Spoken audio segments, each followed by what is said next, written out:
Colorado Territory, 1879.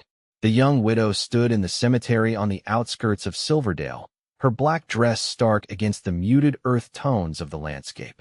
The Rocky Mountains loomed in the distance, silent witnesses to her grief as the minister's final words of the burial service faded on the autumn breeze. Diana Zimmerman was 22 years old, a fact that seemed impossible to reconcile with the weight of sorrow pressing down on her slender shoulders. Her honey-blonde hair was pinned neatly beneath a black bonnet, her face pale but composed as the small gathering of mourners began to disperse. 3 months married, 2 weeks widowed. Her husband Thomas had been crushed beneath a fallen timber in the silver mine that was Silverdale's lifeblood. Diana had come west with dreams of adventure and prosperity, leaving her comfortable Pennsylvania home to marry a man who'd promised her the world. Now she stood alone, the harsh reality of frontier life having stripped away her youthful naivety. The West, she decided, was no place for tender feelings. It broke whatever it touched, grinding hope to dust beneath its merciless heel. "I'll never love again," Diana whispered to the fresh mound of earth. It wasn't melodrama, it was survival. To love in this untamed land was to invite heartbreak. Better to be alone than to feel this hollowness again. As the mourners drifted away with awkward condolences, Diana remained, a solitary figure against the golden aspen trees. She was not entirely without resources. Thomas had left her a small boarding house on the edge of town, but she knew the coming winter would test her resolve in ways she could scarcely imagine. What she wanted now was simply to survive, to build a wall between herself and the cruel uncertainties of frontier life. What she needed, though she would have denied it fiercely, was to find a place where she belonged, where the aching loneliness couldn't reach her. "Ma'am," a gentle voice broke through her thoughts. "Don't mean to disturb you, but it'll be dark soon. Temperature drops mighty quick once the sun dips behind those mountains." Diana turned to find a young man standing a respectful distance away, hat in hand. She hadn't noticed him during the service, but something in his earnest expression suggested he hadn't come to gawk at her grief. "Thank you for your concern, but I'm quite fine," she replied, her voice as brittle as the dry leaves crunching beneath her boots. "Preston Irwin, ma'am." He gave a slight bow. "I drove the supply wagon from Denver. Just arrived today." He couldn't have been more than 25, with clear blue eyes that reminded Diana of spring skies back east. His face was clean-shaven, his manner respectful but not overly solemn. "Mrs. Diana Zimmerman," she replied automatically, then turned back to her husband's grave. She expected the young man to leave, but he remained, shifting his weight from one foot to the other. "I heard about your loss," Preston said finally. "My pa always said a stranger's condolences ain't worth much, but they're offered all the same." Diana nodded stiffly. "Thank you, Mr. Irwin. I'll be staying in town a spell," he continued. "Bringing supplies up from Denver's become more than my uncle can manage alone." He gestured vaguely toward town. "I was told you run the boarding house." Diana's spine stiffened. Of course. He wasn't being kind. He needed lodging. "Business, plain and simple." "Yes, the Aspen Inn. Mrs. Fletcher can get you settled. If you'll excuse me." She turned and walked away, leaving Preston Irwin standing in the fading light. She didn't see the way his eyes followed her, concern etched across his features. Diana had already made up her mind about men, about love, about the frontier. What she didn't know was that the universe rarely consulted one's plans before appending them entirely. 2 weeks later, Diana was balancing precariously on a chair in the kitchen of the Aspen Inn, attempting to reach a leaking section of the roof where water had begun to drip through during the morning's sudden downpour. The boarding house had 6 rooms for rent, a small dining area, and the private quarters where Diana now lived alone.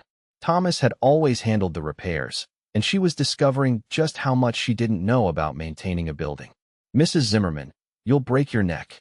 Mrs. Fletcher, the elderly cook and housekeeper, called from the doorway. "Come down from there at once." "The bucket's overflowing," Diana replied through gritted teeth, straining to reach the ceiling with a rag. "And Mr. Peterson complained about the drip keeping him awake last night." "Well, there's someone here who might be more suited to the task," Mrs. Fletcher said, and before Diana could protest, Preston Irwin appeared in the doorway. Diana nearly lost her balance in surprise. She'd barely seen the young man in the 2 weeks he'd been staying at the inn. As she deliberately took her meals in her room, and left the day-to-day management to Mrs. Fletcher. "Ma'am," Preston said, quickly crossing the room to steady the chair. "Please, let me help you down before you fall." Diana hesitated, then reluctantly accepted his outstretched hand, hyper-aware of the impropriety of a man in her private kitchen, of the brief, warm pressure of his fingers around hers. "I don't recall asking for assistance, Mr. Irwin," she said once her feet were firmly on the ground. "No, ma'am, you didn't." His smile was quick and warm, revealing a small dimple in his left cheek. "But that roof's going to need more than a rag. I noticed some loose shingles when I arrived. If you've got the supplies, I'd be happy to fix it properly." "I can hire someone," Diana said, retreating a step. "You could," Preston agreed amiably. "But I grew up helping my pa build half the barns in our county, and I don't charge nearly as much as Silverdale's only carpenter." His eyes twinkled with good humor. "In fact, I'd settle for Mrs. Fletcher's apple pie as payment." Mrs. Fletcher beamed at the compliment. "He's already fixed that wobbly banister on the stairs, Mrs. Zimmerman. Saved us the expense of calling Mr. Davis." Diana looked between them, feeling ambushed. "Very well," she said finally. "I suppose the roof can't wait." "No, ma'am, it surely can't," Preston agreed. "Not with snow likely before the month is out." And that was how Diana found herself standing in the yard later that afternoon, watching as Preston Irwin moved confidently across her roof, hammer in hand. She told herself she was merely supervising to ensure the work was done properly, but she couldn't deny a grudging admiration for his competence. "Been in Colorado long, Mrs. Zimmerman?" Preston called down as he worked. 6 months, Diana replied, then wondered why she'd volunteered even that small piece of information. "From back east, I'd guess. Pennsylvania, maybe." Diana blinked in surprise. "How did you know?" Preston grinned. "Your accent. Plus, you've got a Pennsylvania Dutch cookbook in your kitchen. Not many of those out here." "It was my mother's," Diana said softly, then added more firmly. "Mr. Irwin, you needn't make conversation. The work itself is appreciated." Preston hammered another nail before responding. "Out here, folks tend to help one another, Mrs. Zimmerman. No strings attached. The mountains don't care how independent you are when a blizzard hits." Diana felt a flush rise to her cheeks. "I'm well aware of the challenges of frontier life, Mr. Irwin." "I believe you are," he said, his tone gentler. "But knowing and facing them alone are different matters." Before Diana could formulate a suitably cutting response, a commotion from the street drew her attention. 3 riders were galloping into town, one slumped precariously in the saddle, supported by his companions. "Doc," one of the men shouted. "Need the doc. Garrett's been shot." Preston was down from the roof in an instant, moving with surprising agility for his tall frame. Without thinking, Diana followed him to the street, where the injured man was being lowered from his horse. "Doctor's out at the Wilson place," someone in the gathering crowd called. "Birth coming early. He'll bleed out before the doc gets back," one of the riders said desperately. The wounded man, little more than a boy, really, was pale beneath the trail dust, his shirt soaked with blood. "Bring him inside," Diana heard herself say. "I have some medical knowledge." All eyes turned to her in surprise. "My father was a physician," she explained, already turning toward the boarding house. Quickly now, Preston moved without hesitation, helping the men carry the wounded cowboy into the boarding house parlor. Diana's mind raced ahead. Clean water, bandages, her father's medical bag that she'd brought west more for sentiment than practicality. "Mrs. Fletcher, we need hot water and all the clean linens you can find," Diana instructed, removing her apron and rolling up her sleeves. "Mr. Irwin, there's a black leather bag in the cabinet in my sitting room. Please bring it immediately." For the next hour, Diana worked with focused intensity, cleaning and stitching the bullet wound in the young cowboy's shoulder. Preston assisted without being asked, holding the boy steady, passing instruments, and speaking in low, reassuring tones when the pain caused him to thrash.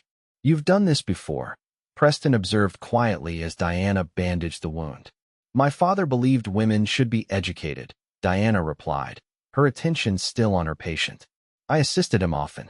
When she had done all she could, Diana straightened, suddenly aware of how close Preston stood, of the blood on both their hands, of the intensity of the moment they had just shared. "He should recover," she said, stepping back, "though he'll need watching through the night." "I'll stay with him," Preston offered. Diana hesitated, then nodded. I'll check on him every few hours. Thank you, Mr. Irwin. As she washed the blood from her hands in the kitchen, Diana felt oddly shaken. Not by the medical emergency. That had been familiar territory, but by how naturally she and Preston had worked together, anticipating each other's needs without words. It had been, not unpleasant. She pushed the thought away firmly. One cooperative moment didn't change anything. Her resolve remained intact. The frontier was no place for a woman to depend on anyone but herself. The young cowboy, Garrett Miller, recovered slowly over the next week. Word of Diana's medical skill spread quickly through Silverdale, and soon she found herself consulted for everything from fevers to lacerations. It was unexpected but not unwelcome to feel useful beyond the walls of the boarding house. Preston, meanwhile, continued making repairs around the property. Diana told herself it was merely convenient to accept his help, especially as he refused payment beyond room and board. If she sometimes lingered to watch him work or found herself looking forward to their brief conversations, she attributed it to simple loneliness. "You're good with people," Preston observed one evening as they sat on the porch after dinner. Diana had just finished bandaging Mrs. Peterson's burned hand, and Preston was whittling a piece of wood in the fading light. "I find injuries less complicated than people themselves," Diana replied. Preston laughed softly. "Fair enough. Still, this town needs someone with your skills. The doc can't be everywhere." Diana had been thinking the same thing, but was surprised to hear it from Preston. "Perhaps," she allowed, "though I'm hardly qualified." "More qualified than most out here," Preston countered. "My ma would have given anything for someone like you nearby when my little sister fell ill." His hands stilled on the carving. "We were 2 days' ride from the nearest doctor." The unspoken conclusion hung in the air between them. Diana felt a tug of compassion. "I'm sorry," she said softly. Preston nodded, resuming his carving. "It was a long time ago, but it taught me something about how fragile life can be out here. How important it is to have people you can count on. And is that why you came west? To find people to count on?" Diana asked, surprising herself with the personal question. Preston's smile was contemplative. "I came west because I couldn't see a future for myself back home. Too many fences, too many rules about who could be what." He looked up at the darkening mountains. "Out here, a man is measured by what he can do, not who his daddy was or how much land he owns." "And what do you want to do, Mr. Irwin?" Diana found herself genuinely curious. "I aim to start a freight business," he said. "Regular supplies between Denver and the mountain towns. Too many settlements get cut off in winter because no one's willing to make the run once the snow flies." His eyes lit with enthusiasm. "With the right equipment, the right knowledge of the passes, it could be done." "Sounds dangerous," Diana observed. "Life's dangerous, Mrs. Zimmerman," Preston replied, not unkindly. "Question is whether what you're risking your neck for is worth it." Diana fell silent, turning his words over in her mind. What was she risking her neck for? Mere survival? The thought was disquieting. "Well," she said, rising from her chair, "I should check on Mr. Miller before turning in." Preston stood as well, tucking his carving into his pocket. "I'll be heading out tomorrow morning with the wagon. Need to bring back more supplies before the first snow." "Oh." Diana was surprised by the sharp stab of disappointment she felt. "How long will you be gone?" "A week, if the weather holds." Preston studied her face in the gathering darkness. "I'll be back, Mrs. Zimmerman. This is the finest boarding house between Denver and Salt Lake City." Diana managed a small smile. "Mrs. Fletcher's cooking, you mean?" "That," Preston agreed with a grin, "and other attractions." Before Diana could decide how to respond to such a statement, Preston tipped his hat and descended the porch steps, leaving her to wonder if she had imagined the warmth in his eyes when he looked at her. Preston's absence left an unexpected void in Diana's daily routine. She found herself glancing toward the stable when she heard horses, or looking up from her work when the boarding house door opened. It was merely habit, she told herself firmly. 5 days after Preston's departure, Diana was returning from visiting a patient when she noticed an unfamiliar horse tied outside the saloon. Nothing unusual in that. Travelers passed through Silverdale regularly, but something about the magnificent black stallion caught her attention. As she approached the boarding house, the saloon doors swung open, and a tall, expensively dressed man stepped out. He paused when he saw Diana, then smiled with the confidence of someone accustomed to being admired. "Well now, he said, stepping into her path. Aren't you a vision on this dreary afternoon? Diana stiffened. Excuse me, sir. Marcus Holloway. He swept off his hat in an elaborate bow. Just arrived from Denver. And you are? Mrs. Zimmerman, Diana replied coolly. If you'll excuse me. Mrs. Holloway raised an eyebrow. Surely not a widow so young and lovely. Diana's patience, already thin, snapped entirely.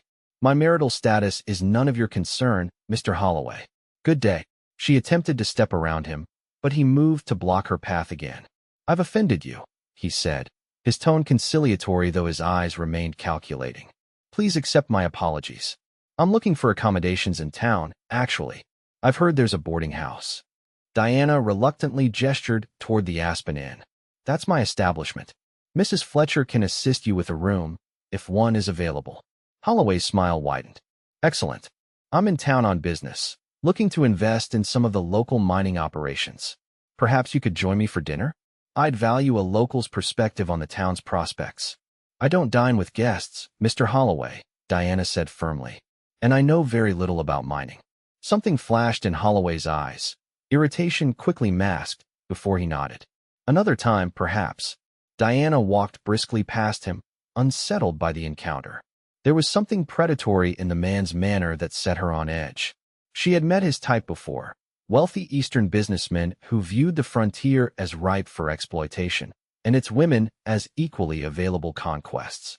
By evening, Diana had learned that Marcus Holloway was indeed wealthy, having made his fortune in banking back east before turning his attention to Western mining ventures. He had taken the best room at the Aspen Inn and was currently holding court in the saloon, buying drinks for anyone who could tell him about Silverdale's silver deposits. Don't like the look of him, Mrs. Fletcher muttered as she prepared dinner. Too smooth by half. Diana silently agreed, but kept her opinion to herself. As long as Holloway paid his bill and respected the boarding house rules, his business affairs were no concern of hers. That resolve lasted until the following afternoon, when Diana returned from tending to a child's fever to find Holloway in her private sitting room, examining the contents of her father's medical bag. What are you doing in here? Diana demanded, shock quickly giving way to anger. This is my private residence, not part of the boarding house. Holloway turned, entirely unabashed. Ah, Mrs. Zimmerman. I was told you were a woman of many talents. It seems the rumors are true. He held up one of her father's surgical instruments. These are quite advanced for a frontier town. Put that down immediately and leave my rooms, Diana said, her voice tight with controlled fury. Holloway carefully replaced the instrument but made no move to leave. I've upset you again. I do apologize. Mrs. Fletcher mentioned you'd been attending to medical matters in town, and I was curious. Curiosity doesn't entitle you to invade someone's home, Diana replied. Now please leave before I ask Sheriff Connolly to remind you of the boundaries of polite behavior. Holloway's smile never wavered, but his eyes hardened. Of course, though I should mention that Sheriff Connolly and I had quite the informative conversation over whiskey last night. He's very excited about the possibility of my investment bringing new prosperity to Silverdale. The implication was clear. Holloway had influence with the town's authority figures. Diana felt a chill run down her spine. Regardless, you will leave my private rooms now, and you will not enter them again, she said with all the firmness she could muster. Holloway inclined his head in mock deference and walked to the door. As he passed Diana, he paused. You know, a woman alone faces many challenges on the frontier. A business partner with capital to invest could make all the difference between struggling and thriving. I'm not looking for a business partner, Diana said coldly. No. Holloway's eyes traveled slowly over her face. Well, should you reconsider, my offer remains open. In various capacities. After he left, Diana sank into a chair, her hands trembling slightly with anger and, though she hated to admit it, fear. Holloway was right about one thing. A woman alone on the frontier was vulnerable in ways that went beyond physical danger. If he truly had influence with the sheriff and other town leaders, he could make things difficult for her if she rebuffed him too forcefully. For the first time since Thomas's death, Diana found herself wishing fervently that Preston would return soon. The thought was so unexpected that it stopped her cold. When had she begun to think of Preston Irwin as someone she could rely on? And what did it mean that in a moment of uncertainty, he was the person she wished for? Preston returned to Silverdale 2 days later than expected, his wagon loaded with supplies, but his expression grim. Diana, who had taken to avoiding common areas when Holloway was present, was in the kitchen when she heard the familiar sound of wagon wheels in the yard. Relief washed over her so powerfully that she had to grip the edge of the table for a moment before hurrying outside. Preston was unloading crates from the wagon, his movements stiff with fatigue. He looked up when Diana approached, and the tension in his face eased somewhat. "Mrs. Zimmerman," he greeted her, setting down a heavy crate. "Apologies for the delay. There was trouble on the return journey." Now that she was closer, Diana could see a dark bruise on his jawline and a healing cut above his right eye. "What happened?" she asked, concern overriding propriety. Preston glanced around before answering, lowering his voice. "Road agents. Tried to take the wagon about a day out from Denver. I managed to outrun them, but they took a few shots." His hand went unconsciously to his side. "One grazed me. Nothing serious." "Come inside," Diana said immediately. "Let me tend to it." Preston looked as if he might refuse, then nodded. "Let me finish unloading these supplies first. Some can't sit in the cold." Diana helped him bring in the perishables, noting how he favored his left side. When they were finished, she led him to her sitting room, closing the door firmly behind them. "Your shirt, please," she said, retrieving her medical bag. Preston raised an eyebrow but complied, unbuttoning his shirt to reveal a lean, muscular torso and a blood-stained bandage wrapped around his ribs. Diana kept her expression professionally neutral as she unwrapped the makeshift bandage, though her pulse quickened traitorously. The wound was indeed a graze, but it was red and inflamed, in need of proper cleaning. "You were fortunate," she said, gently probing the area around the wound. "A few inches to the right." "I'm aware," Preston said grimly. "Wasn't the first time I've been shot at, but they were unusually persistent." Diana cleaned the wound thoroughly, trying to ignore the warmth of his skin beneath her fingertips, the way his muscles tensed when she touched a tender spot. "There have been several robberies on that route lately," Preston continued, watching her work. "Stage was hit last month, and a private carriage before that. Someone's getting bold." "The sheriff should organize a posse," Diana said, applying a clean bandage. Preston's laugh held little humor. "Sheriff Connolly's more concerned with keeping the saloon peaceful than patrolling the mountain roads." Diana hesitated, then said, "There's a new guest at the boarding house. Marcus Holloway. He seems to have made quite an impression on the sheriff." Preston stiffened under her hands. "Holloway's here? In Silverdale?" Diana looked up in surprise. "You know him?" "Of him," Preston said, his expression darkening. "He's got a reputation in Denver. Buys up struggling mines, brings in his own men, pushes out local workers. Some say he's not above using intimidation to get properties at a fraction of their worth." Diana's unease about Holloway crystallized into something more concrete. "He's been persistent in his attention," she admitted. "He entered my private rooms without permission yesterday." Preston's face hardened. "Did he now?" he said, his voice deceptively soft. "I handled it," Diana said quickly, finishing with the bandage. "But I'm concerned about his influence in town." Preston carefully toned his shirt, his movements deliberate. "You were right to be concerned," he said finally. "Holloway doesn't take rejection well, from what I've heard, and he views women as another resource to be acquired." The blunt assessment sent a chill through Diana. "What would you suggest I do?" "For now, don't be alone with him," Preston said. "I'll make some inquiries about his business here." He hesitated, then added, "If you'd like, I could speak to him directly." Diana shook her head. "That might only antagonize him. And," she hesitated, "he implied he has the sheriff's ear." "Of course he does," Preston muttered. He stood, wincing slightly at the movement. "Thank you for tending to me, Mrs. Zimmerman." Diana suddenly didn't want him to leave. "Mrs. Fletcher's made stew," she said impulsively. "You must be hungry after your journey." Preston's expression softened. "I am at that." They ate together in Diana's small private dining room, and for the first time since Thomas's death, Diana found herself genuinely enjoying a meal and conversation. Preston told her about Denver's growth, about the new railroad connections being planned, about the books he'd picked up for her from the city's largest bookstore. "Books?" Diana asked in surprise. "You bought books for me?" Preston looked slightly embarrassed. You mentioned wanting medical texts more current than your father's. The bookseller recommended these. He reached into his satchel and produced 3 leather-bound volumes. Consider it repayment for patching me up. Diana ran her fingers over the embossed titles, the newest medical texts from the East.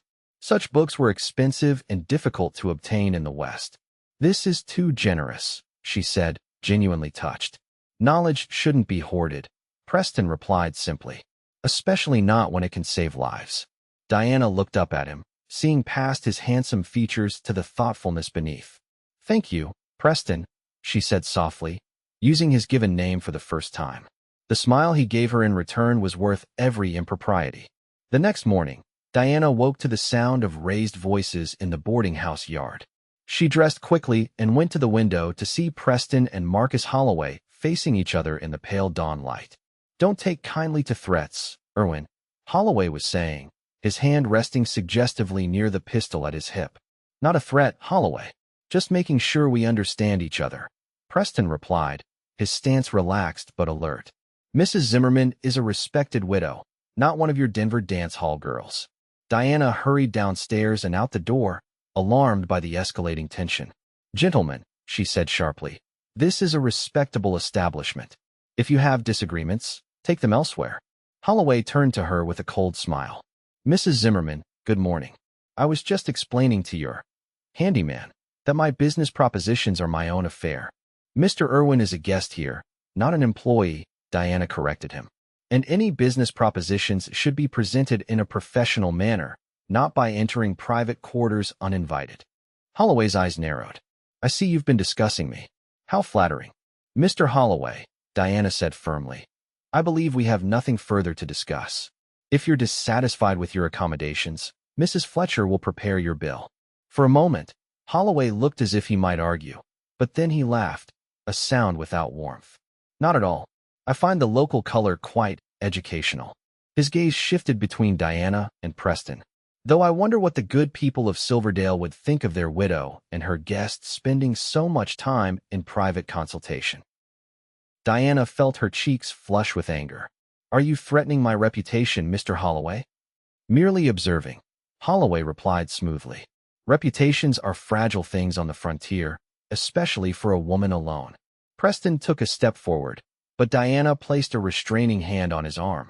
My reputation is built on honest dealings and medical service to this community, she said, her voice steady despite her racing heart.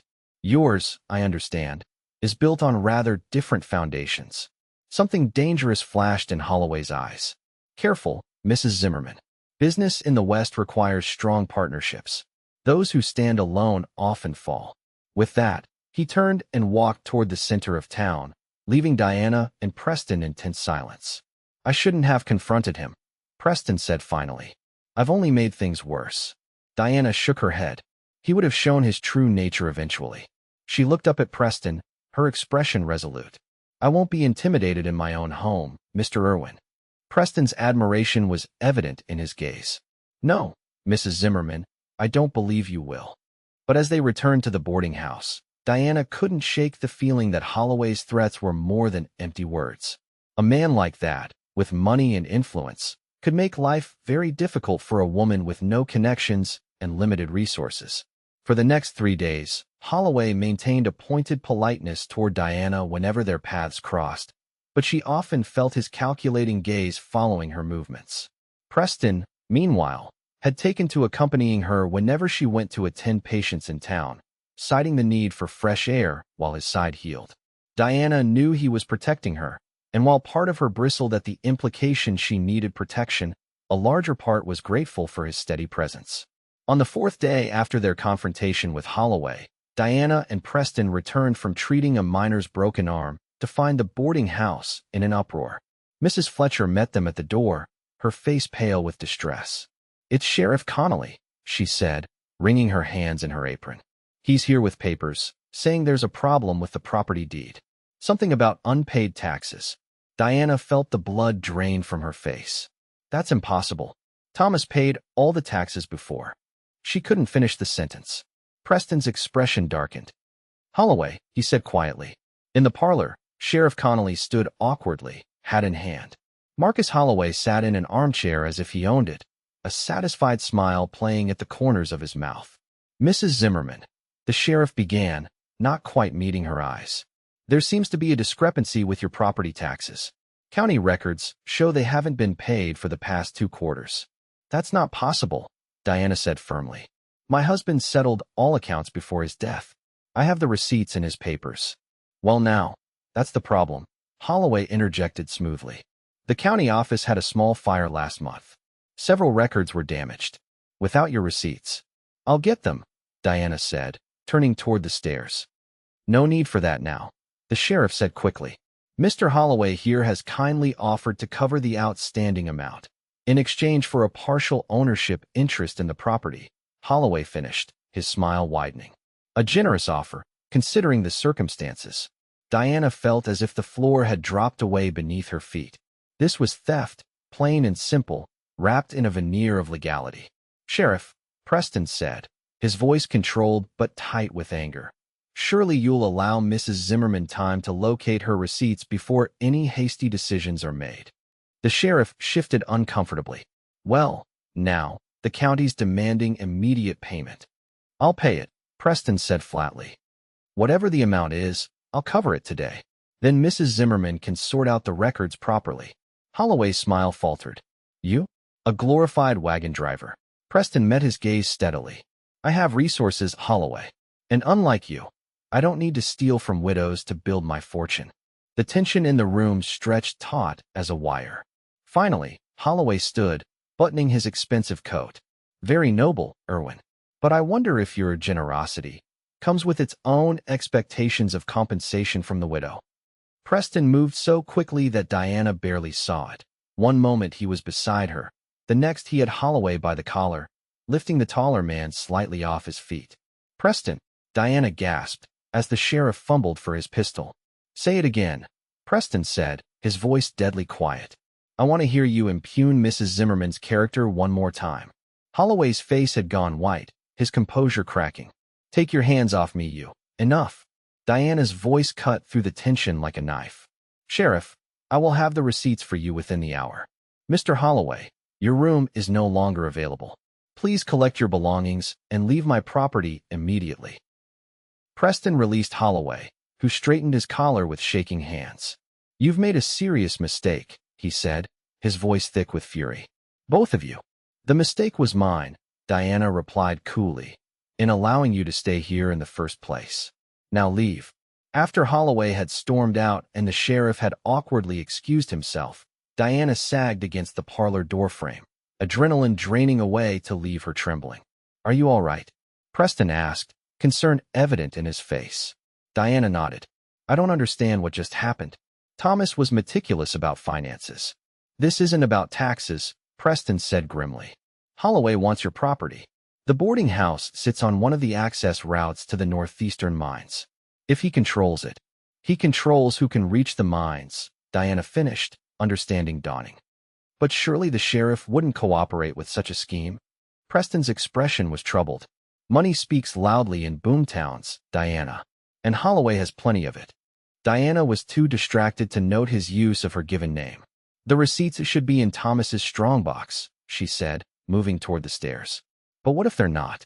What if the taxes truly weren't paid? Preston followed her.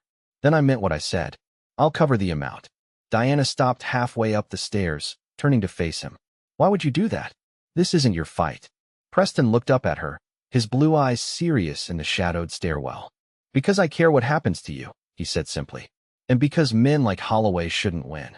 The honesty in his voice stole Diana's breath for a moment. No one had looked at her that way since Thomas. No, if she were being honest with herself, not even Thomas had looked at her with such quiet, steady certainty. Thank you, she said softly, unable to find more adequate words. They found the tax receipts exactly where they should have been, properly marked and dated. Diana felt a rush of vindication mixed with dread. Holloway had clearly fabricated the entire claim, which meant he was willing to use dishonest means to get what he wanted. What will he try next? She wondered aloud as they descended the stairs with the receipts in hand. Nothing good, Preston replied grimly. I think perhaps I should stay close to the boarding house for the next few days. Diana nodded, too concerned to protest this protective gesture. I think perhaps you should. That evening, after delivering the receipts to a sheepish Sheriff Connolly, Diana sat with Preston on the front porch of the boarding house. The first stars were appearing in the darkening sky, and the mountains stood in stark silhouette against the last glow of sunset. "You never finished telling me about your freight business plans," Diana said, seeking a topic that might distract them both from the day's events. Preston smiled, some of the tension leaving his shoulders. "Not much to tell yet. I've been saving to buy my own wagon and team. Another few months, and I'll have enough." "It seems a solitary life," Diana observed. "It can be," Preston agreed. "But there's a freedom in it too. Just you and the mountains and sky." He glanced at her. "Though I've been thinking lately that maybe solitude isn't all it's cracked up to be." Diana felt her cheeks warm at the implication in his words. "I used to think that being alone was safer," she admitted. "After Thomas died, I convinced myself that loving someone in this harsh place was a fool's errand. And now?" Preston asked quietly. Diana looked out at the darkening street, gathering her courage. "Now I think perhaps there are different kinds of danger. The danger of caring for someone, yes, but also the danger of never caring at all." Preston was silent for a long moment. Then, very carefully, he reached over and took her hand in his. Diana tensed briefly, then relaxed, allowing her fingers to curl around his. "Diana," he said softly. The crack of a gunshot split the night, followed instantly by the splintering of wood as a bullet embedded itself in the porch column inches from Diana's head. Preston reacted with startling speed, pulling Diana to the floor of the porch and covering her body with his own as a second shot rang out. "Are you hit?" he demanded, his voice tight with fear. "No," Diana gasped, heart pounding against her ribs. "You? I'm fine. Stay down." Preston crawled to the edge of the porch, peering cautiously into the darkness. "Shooters in the trees across the street," he said quietly. "Can't see clearly in this light." Inside the boarding house, Diana could hear Mrs. Fletcher's alarmed voice and the confused questions of the other guests. "We need to get inside," Diana whispered. Preston nodded. "On my count. 3, 2, 1. They scrambled for the door as another shot rang out, this one splintering the door frame as they tumbled into the relative safety of the boarding house. "Everyone stay away from the windows," Preston called out, helping Diana to her feet. "Mrs. Fletcher, is everyone accounted for?" The elderly housekeeper nodded, her face pale with fear. "All the guests are in the dining room." "What's happening?" "Someone's shooting at us," Diana said, her voice steadier than she felt. "Mr. Peterson, is your rifle still in your room?" The elderly miner nodded. "Second floor, front bedroom." "I'll get it," Preston said. "Diana, keep everyone back from the windows and doors." As Preston moved cautiously up the stairs, Diana herded the frightened guests toward the kitchen at the rear of the house. Her mind was racing. Was this Holloway's doing? It seemed too crude for the man's usual tactics, but she wouldn't put murder beyond him if he was desperate enough. Preston returned moments later with the rifle. "I'm going out the back," he said quietly to Diana. "Going to circle around and see if I can spot the shooter." "That's too dangerous," Diana protested. "Staying here waiting for them to set fire to the place is more dangerous," Preston replied grimly. "Keep everyone inside and away from windows." Before Diana could argue further, he slipped out the back door into the darkness. The next 20 minutes were the longest of Diana's life. Every creak of the old house made her start. Every shadow at the windows seemed menacing. The sheriff had been summoned, but there was no sign of him yet. Finally, there was a sharp rap at the back door. "Diana? It's me." Diana rushed to the door, recognizing Preston's voice. When she opened it, she found him supporting a bedraggled, terrified young man no older than 17. "Found our shooter," Preston said grimly, pushing the boy into a kitchen chair. "This is Holloway's newest hired hand, Billy. Tell Mrs. Zimmerman what you told me, Billy." The boy looked up at Diana with frightened eyes. "Mr. Holloway said to scare you," he mumbled. "Said to put a few bullets in the porch, not to hit nobody. Just to send a message." Diana felt cold fury rising within her. And what message was that? That next time, it wouldn't be just warning shots, the boy said miserably. "I didn't want to do it, ma'am, honest. But Mr. Holloway, he's got a way of making you feel like you ain't got no choice." "Where is Holloway now?" Preston demanded. "Saloon," Billy replied. with some men he brought in from Denver. They're talking about taking over the Walker mine. Said something about the owner having an accident tomorrow. Diana exchanged an alarmed look with Preston. John Walker was one of her patients, an elderly miner who had struck a modest but profitable silver vein last month. We need to warn him, Diana said. We need to do more than that, Preston replied, his expression hardening. We need to stop Holloway before anyone gets hurt. By the time Sheriff Connolly finally arrived, Diana and Preston had formulated a plan. The sheriff, shaken by Billy's confession and the plot against Walker, agreed to confront Holloway at the saloon. But I want you folks to stay here, he insisted. This could get ugly. With respect, Sheriff, Preston said firmly. I don't trust that you can handle Holloway and his men alone. And Mrs. Zimmerman should be there to tend to any injuries if things go badly. The sheriff looked as if he might argue, then sighed heavily. Fine, but you stay back, you hear? I'm still the law in this town. As they approached the saloon, Diana felt her heart pounding in her chest. This confrontation could go terribly wrong in so many ways. But the alternative, allowing Holloway to terrorize Silverdale, to threaten and potentially murder its citizens, was unthinkable. Preston walked beside her, his presence a steady comfort. Whatever happened next, they would face it together. The saloon fell silent as they entered, Sheriff Connolly in front, Preston and Diana a few steps behind. Holloway sat at a corner table with three hard-faced men, playing cards. He looked up with mild surprise that didn't reach his cold eyes. Sheriff, he greeted, as if they were meeting for a social call. Mrs. Zimmerman. And Mr. Irwin. What an unexpected pleasure. Marcus Holloway, the sheriff said, his voice uncharacteristically firm.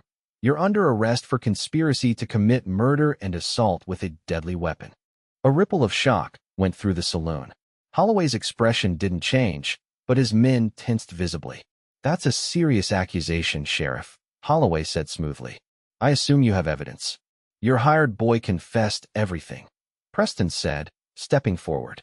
The shots fired at the boarding house. The plan for John Walker's accident tomorrow. Something dangerous flickered in Holloway's eyes. The word of a boy against mine? I'm disappointed, Sheriff. I thought we had an understanding about how business is conducted in Silverdale. Any understanding we had is finished, Connolly replied, his hand moving to his holstered pistol. Stand up slowly and place your hands on the table. For a tense moment, Diana thought Holloway might comply. Then he smiled, a cold, calculating expression. I think not. What happened next unfolded with frightening speed. Holloway's men reached for their weapons. The sheriff drew his pistol. Patrons dived for cover as the first shots rang out. Diana found herself pulled behind an overturned table by Preston, who had drawn a revolver she hadn't known he carried. The air filled with gun smoke and the deafening sound of multiple firearms discharging in the enclosed space. Stay down, Preston shouted over the chaos, returning fire as one of Holloway's men tried to flank their position. Diana crouched beside him, her medical instincts already cataloging the injuries she could see. A saloon girl with a graze to her arm, the bartender clutching a bleeding shoulder, a miner lying too still near the bar. The gunfire seemed to go on forever, though it was probably less than a minute. When it finally ceased, the saloon was filled with smoke and the groans of the wounded. Is it over? Diana whispered. Preston peered cautiously over the edge of the table. Sheriff's down, he reported grimly. Two of Holloway's men as well. He scanned the room. Holloway's making for the back door. Before Diana could stop him, Preston was on his feet, pursuing Holloway through the haze of gun smoke. Diana hesitated only a moment before rushing to the sheriff's side. He was alive, but bleeding heavily from a wound in his thigh. Pressure here, she instructed a pale-faced saloon patron, placing the man's hands over the wound. Don't let up. She moved quickly through the saloon, assessing injuries, determining who needed immediate attention. The rational part of her mind focused on the medical necessities, but beneath that calm exterior, she was terrified for Preston. A single gunshot from the alley behind the saloon made her freeze. Then another. The silence that followed was unbearable. Diana was about to rush outside when the back door opened. Preston stood there, his shirt bloodied, a fresh cut above his eye, but very much alive. Holloway, Diana asked, her voice catching. Won't be troubling anyone again, Preston said quietly. He drew on me. I had no choice. Relief washed over Diana so intensely that she swayed on her feet. Preston crossed to her in 3 quick strides, his hands steadying her shoulders. "Are you hurt?" he asked urgently. Diana shook her head. "Just overwhelmed. There are injured men who need attention." Preston nodded, understanding her need to focus on something practical. "Tell me what you need." For the next 2 hours, Diana worked steadily, treating gunshot wounds and lacerations. Preston assisted her, following her instructions with quiet competence. The sheriff would recover, as would most of the wounded. One of Holloway's men had died instantly. Another was unlikely to last the night. It was nearly dawn when they finally returned to the boarding house, exhausted and blood-stained, but alive. Mrs. Fletcher, who had been keeping watch with a shotgun across her lap, burst into tears of relief at the sight of them. After assuring the housekeeper and remaining guests that the danger had passed, Diana and Preston found themselves alone in the kitchen. Diana mechanically washed the blood from her hands, her mind still processing the night's violence. "You could have been killed," she said finally, her voice barely above a whisper. Preston, who was washing his own hands at the basin beside her, looked over at her. "So could you," he replied simply. "Why did you stay?" Diana asked, turning to face him fully. "You could have left when Holloway first threatened you. Could have continued on to Denver. Started your freight business without all this complication." Preston dried his hands slowly, considering his answer. "I suppose I could have," he acknowledged. "It would have been the sensible thing to do." "But you didn't," Diana pressed. "No," Preston agreed, his eyes meeting hers. "Because some things are worth fighting for, Diana. Worth risking everything for." The intensity in his gaze made her breath catch. "And what are those things, Preston?" "A place to belong," he said quietly. "People worth protecting. A future that matters." He took a step closer to her. "A woman who reminds me every day what courage really looks like." Diana felt the last of her carefully constructed walls crumbling. "I said I would never love again," she whispered, the words catching in her throat. Preston's smile was gentle, his eyes warm with an emotion she no longer wanted to deny. "Never is a long time," he said softly. "Yes," Diana agreed, closing the distance between them. "I'm beginning to realize that." When his lips met hers, Diana felt as if she were waking from a long, cold sleep. His arms encircled her waist, drawing her closer, and she allowed herself to melt into his embrace. This was nothing like the tentative kisses she had shared with Thomas. This was a homecoming, a recognition, a promise. When they finally drew apart, Diana rested her forehead against Preston's chest, listening to the steady beating of his heart. "What happens now?" she asked. Preston's hand came up to stroke her hair, his touch reverent. "Now we rebuild," he said simply. "The town, the boarding house, our lives." "Our lives," Diana repeated, testing the words. "Together?" Preston tilted her chin up gently, his eyes serious. "If you'll have me, Diana Zimmerman. I don't have much to offer yet, but I promise you this. I will spend every day trying to be worthy of your heart." Diana reached up to touch his face, marveling at how natural it felt to do so. "I think perhaps we are worthy of each other," she said softly. "And that is more than enough." Spring came early to Silverdale that year. The snow melted from the mountains, wildflowers appeared in the meadows, and the town slowly healed from Holloway's brief reign of terror. Diana stood on the boarding house porch, watching as Preston skillfully maneuvered his new freight wagon into the yard. The business was growing steadily, regular shipments between Denver and the mountain towns, just as he had envisioned. With Holloway gone, the mines had returned to local control, and prosperity was returning to Silverdale. The boarding house itself had undergone changes. With Preston's help, Diana had converted part of the ground floor into a proper doctor's office, where she now regularly treated patients from Silverdale and surrounding settlements. Her medical texts, now expanded well beyond the 3 Preston had first given her, sat proudly on shelves in the examining room. As Preston jumped down from the wagon, Diana felt the now familiar warmth spread through her chest at the sight of him. 6 months had passed since that night in the saloon, and each day had only deepened her feelings for him. "Successful trip?" she called as he approached the porch. Preston grinned, the spring sunshine highlighting the golden hints in his brown hair. "Very. Denver's booming, and everyone there is curious about the mountain towns." He bounded up the steps and leaned in to kiss her, a liberty that still sent a delicious thrill through Diana despite its frequency. "I brought something back for you," he said, reaching into his coat pocket. "Close your eyes." Diana complied, smiling at his boyish enthusiasm. She felt him take her hand, then the cool slide of metal against her finger. "You can look now," Preston said, his voice suddenly serious. Diana opened her eyes to find a simple gold band on her left hand, set with a single small diamond that caught the sunlight like a star. "Preston," she breathed, looking up to find him watching her with a mixture of hope and vulnerability that made her heart ache. "I know it's not much compared to what you might have had back east," he began, but Diana silenced him with a kiss, pouring all her love and certainty into the gesture. When she drew back, tears of joy shimmered in her eyes. "It's perfect," she said firmly. "And so is this moment, and this place, and you." Preston's smile was radiant as he drew her into his arms. "Does that mean yes?" Diana laughed, a sound of pure happiness. "Yes, Preston Irwin. I will marry you."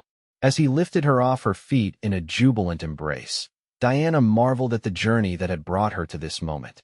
She had come west seeking adventure, found grief instead, and then discovered a love deeper and truer than she could have imagined. "I told you never was a long time," Preston murmured against her hair.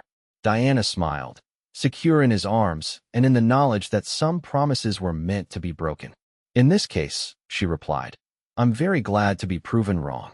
The setting sun bathed the mountains in golden light as they stood together on the porch, the future stretching before them like an open trail, challenging, perhaps, but no longer to be faced alone.